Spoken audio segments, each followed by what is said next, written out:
क्या तुम लोग तैयार हो? कल आलिया भट्ट की मूवी आने वाली है अल्फा। और अल्फा में आपको सरवरी का एक्शन देखने को मिलेगा जबरदस्त।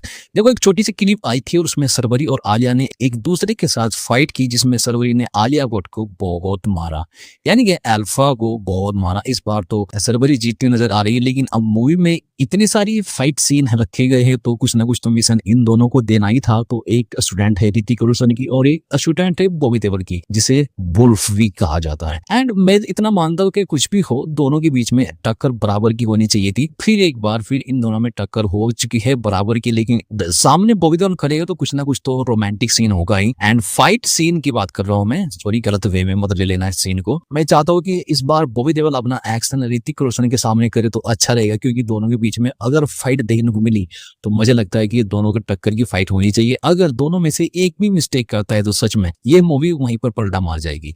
कहने का मतलब इतना ही है, अगर किसी भी एक्टर से गलती होती है, कुछ भी सिचुएशन खराब हो जाती है तो मूवी वहीं पर डाउन चली जाएगी। अब देखना ये भी होगा कि बॉबी देओल, ऋतिक रोशन, सरबरी और आलिया भट्ट और जो मेन कैरेक्टर इसमें विलन है वो भी एक कैरेक्टर के दूसरे कैरेक्टर में हमें दिखाया जाएगा। टीजर ट्रेलर में कुछ भी रिवील नहीं किया गया, बस इतना बताया गया कि अल्फा को ट्रेनिंग देते हुए भारत ने अल्फा की कदर नहीं की, तो फिर वो भारत से कैसे बदला लेता है पूरी मूवी में दिखाया जाएगा। अब देखना ये भी होगा कि बॉबी देओल को किस टारगेट को दिया गया था, बॉबी देओल ने उस टारगेट को पूरा किया था या नहीं किया था, वो तो देखो इस मूवी में देखने को मिलेगा कल। एंड कल ये मूवी रिलीज होने वाली है तो कुछ ना कुछ तो रोमांटिक सीन इसमें होगा ही।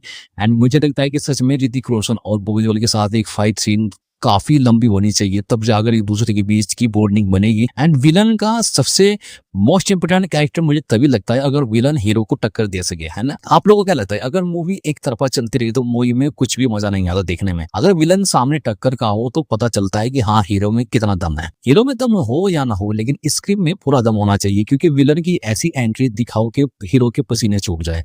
ऐसा कुछ डिजर्व करती है मूवी। अगर मैं डायरेक्टर होता तो मैं तो भाई सबसे पहले यही काम करता कि एक ऐसी थ्योरी को तैयार करता जिसमें एक हीरो को पसीने आ जाते उस विलन को पकड़ने में, क्योंकि हम देखते हैं कि हमेशा नॉर्मल टाइप में फिल्म दिखाई जाती है, फाइट हो जाती है जिसमें हीरो विलन को बहुत सारा मारता है, लेकिन सच में ऐसा नहीं है।